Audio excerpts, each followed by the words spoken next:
Dear listeners, we are about to kick off the second leg of the 2023 Formula One season, starting with the Dutch Grand Prix after a 3-week break. Max Verstappen, the current world champion, is on an incredible winning streak, undefeated for 8 consecutive races, equaling the record set by Sebastian Vettel in 2013. If he wins the Dutch Grand Prix and the next one in Italy, Verstappen will set a new record. While Red Bull has dominated the season so far, the competition behind them has been unpredictable. At the start of the year, Aston Martin was considered the best of the rest, but teams like Mercedes, Ferrari and McLaren have also shown moments of strong performance. Ferrari, in particular, had a good showing at the last race in Spa-Francorchamps, with Charles Leclerc finishing on the podium. It remains to be seen if Ferrari can continue its run of good performances and challenge Red Bull. During the break, there were changes in the Alpine team, with Otmar Szafnauer resigning as team boss and Bruno Famin taking over as interim team boss. Alpine received a significant investment recently and hopes to return to winning championships in the future. Lewis Hamilton's contract with Mercedes is set to end at the end of the season, and negotiations for an extension have not yet been confirmed. Despite Hamilton and Mercedes expressing the desire to continue working together, the delay in finalizing the contract has raised questions. Last year, the FIA introduced a rule requiring teams to give young drivers an opportunity in Friday practice sessions. However, this season, no young driver has appeared in the session so far. McLaren, Williams, and AlphaTauri have met one of the two requirements by launching rookie drivers this season, but the other teams still need to give their young drivers an opportunity. In summary, the Dutch Grand Prix promises to be an exciting race, with Verstappen aiming to continue his winning streak and the competition behind Red Bull looking to challenge their dominance. Hello, dear listeners, this is Enzo, bringing you another episode of our podcast, broadcast directly on the F1 Motor Fever podcast channel, every day at noon and 4 o'clock, Brasilia time. Joining me, we have our savvy commentator, my good friend and Formula One expert, Mr. William. Hello to all our listeners. It's always a pleasure to bring you the latest from the world of Formula One. And, of course, doing it alongside Enzo makes it all the more exciting. Thank you, William. If you're enjoying our broadcasts, don't forget to subscribe to the channel, activate notifications, leave your comments and share with friends and family. This really makes a big difference to us and helps to keep the channel active. Absolutely, Enzo.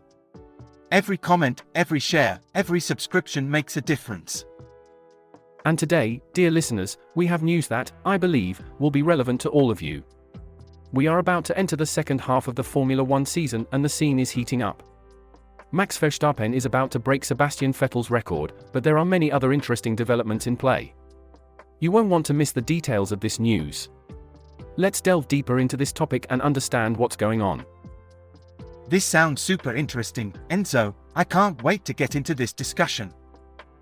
Exactly, William Turner.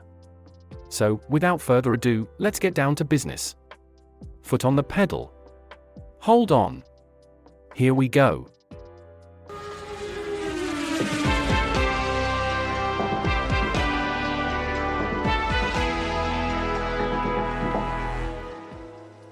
Continuing our discussion, after 3 weekends without Formula One, the 10 teams closed their factories, put their phones on Do Not Disturb mode and enjoyed a well-deserved rest.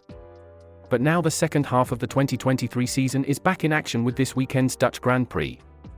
Although it's unlikely that anyone will suddenly catch up with Red Bull, there may be some notable changes on F1's return.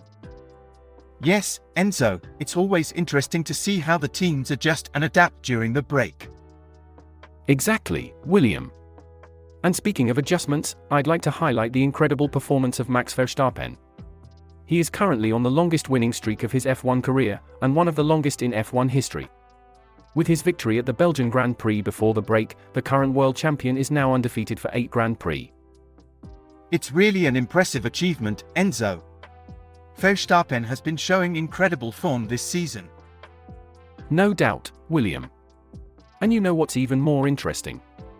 If Verstappen manages a home win in Zandvoort this weekend for the 3rd consecutive season, he will officially equal Sebastian Vettel's all-time record with 9 consecutive wins.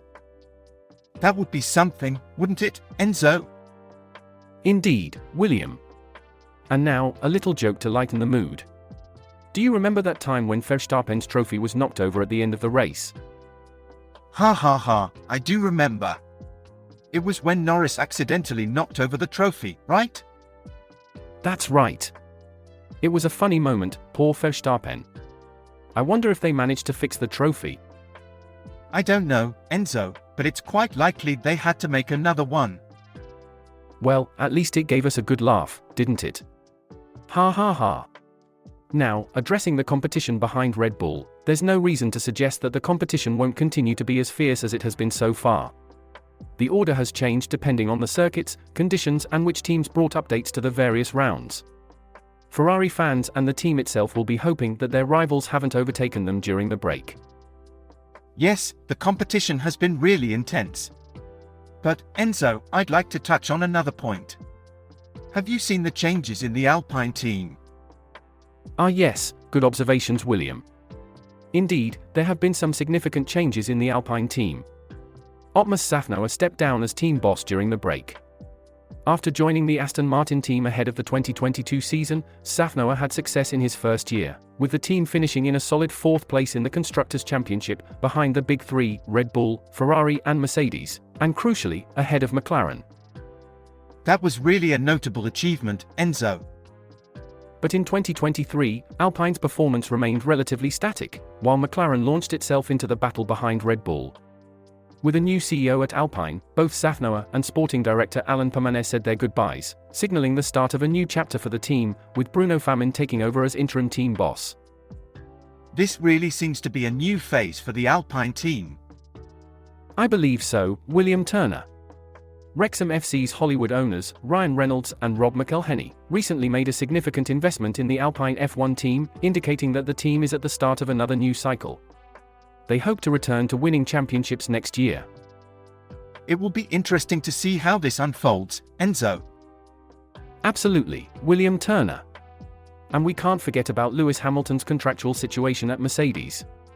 Hamilton's contract is expiring at the end of this season, and there's no doubt that the 7-time champion wants to stay with the team he's called home for a decade. And there's no doubt that Mercedes wants to keep the most successful F1 driver of all time in their garage.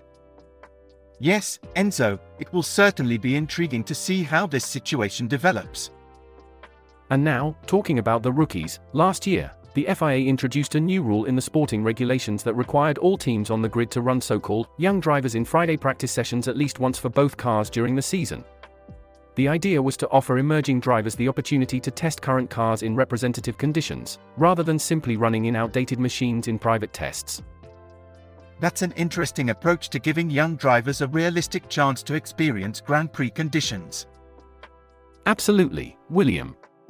However, unlike last season, when many teams had already run a young driver in at least one of their cars by the summer break, there have been no appearances this season by any driver who meets the criteria of having participated in fewer than 2 Grand Prix. Technically, however, McLaren, Williams and AlphaTauri have fulfilled one of their 2 obligations, as each launched rookie drivers this season. So, what does this mean for the remaining teams, Enzo? It means that, while these 3 teams only need to fit a young driver into their cars driven by Lando Norris, Alexander Albon and Yuki Tsunoda, the other 7 teams need to do the same for both cars. We expect to see the first of these young drivers participating this weekend in Zandvoort. It will be interesting to see these young talents in action, Enzo. Absolutely, William. But with 3 sprint rounds and a completely new circuit in Las Vegas in the last 10 rounds of the season, teams have limited opportunities to fit their sessions into the remainder of the season. Let's see how it all unfolds. This definitely adds another layer of strategy and planning for the teams, Enzo. And, William Turner, can you bring us some interesting opinions that are going around the internet today? Of course, Enzo. I have here a very interesting discussion topic about Formula 1. Listen to what user VXSCX posted. F1's cost cap is blocking Mercedes' progression with lag experience in the wind tunnel. Interesting. And what are they saying in the comments? Well, there's a comment here from user underscore underscore underscore underscore underscore AAAAAAAAA underscore underscore underscore underscore underscore, who says the following: valuable effort, but it didn't work. Practically nobody is talking about the point the article is making. But the article is much more interesting than the old budget cap limits Mercedes topic. Engineers now have to accumulate several iterations at the wind tunnel prototype stage before they can afford to implement the changes on the real cars. but before the budget cap, the car was almost in sync with the wind tunnel model in terms of progress. I'm sure many teams are in the same boat. This explains why we see some teams make surprising leaps overnight, and why sometimes a team would temporarily be on a downward trajectory. Wow, that's quite detailed. Any more relevant comments out there, William? Yes, user Passat02 added the following: this is also indicative of how much the order of arrival can change behind Red Bull in the next 10 races. It's not surprising that there's always a different team coming in second in the races. The fact that the updates are not brought by the teams at the same time and each update they bring gives a much bigger boost in performance. There's a huge unpredictability in the order of arrival at the start of each weekend. This makes the season really interesting for me. Indeed, this Formula One season is promising a lot. Any other standout comments? There's one here from user Tralimp Trollstein who's a bit more sarcastic.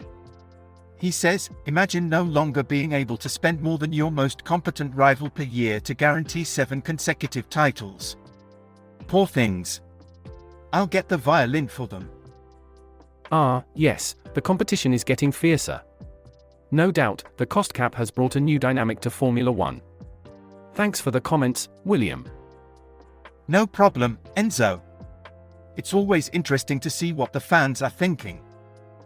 Well, and so we come to the end of another episode of our F1 Motor Fever podcast. Today we talked a lot about Formula One and the opinions of fans on the internet. It was a really interesting conversation, wasn't it? Absolutely, Enzo. I'm always amazed at the amount of detail the fans can pick up and discuss. True. And that's why we love doing this podcast. Thank you so much to everyone who's listening. Your audience is very important to us. And we want to hear your opinions too. So, don't forget to subscribe, activate notifications, comment and share our podcast. And, of course, don't forget to check out our other episodes. I bet you'll love them.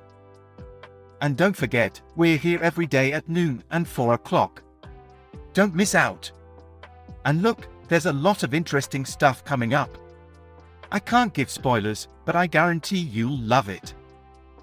Before we close, we'd like to thank our entire technical team, especially Felipe and Vicente. You guys are awesome. True, you guys rock. And we're looking forward to the next episode.